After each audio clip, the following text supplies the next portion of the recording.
أعوذ بالله من الشيطان الرجيم. بسم الله الرحمن الرحيم. إنا أنزلنا إليك الكتاب بالحق لتحكم بين الناس بما أراك الله ولا تكن للخائنين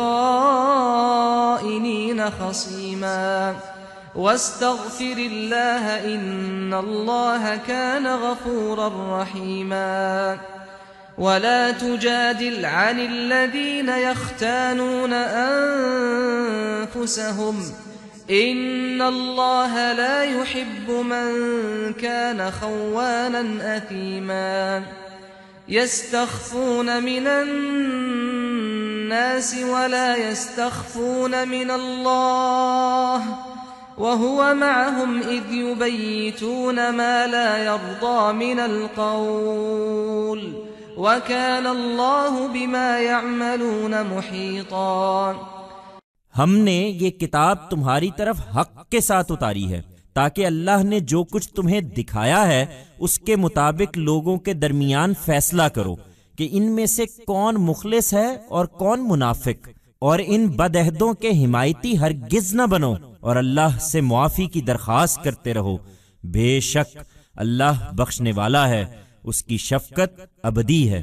ان لوگوں کی وکالت نہ کرو جو اپنے آپ سے خیانت کر رہے ہیں، اللہ کسی ایسے شخص کو پسند نہیں کرتا جو بد عہد ہے اور حق تلفی کرنے والا ہے۔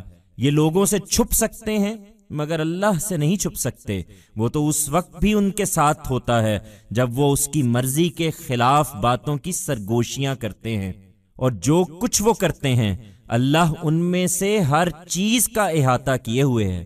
We have revealed to you this book with the truth so that by that which God has shown you, you may decide between people, as to who is sincere and who is a hypocrite among them, and come what may do not advocate these who break promises.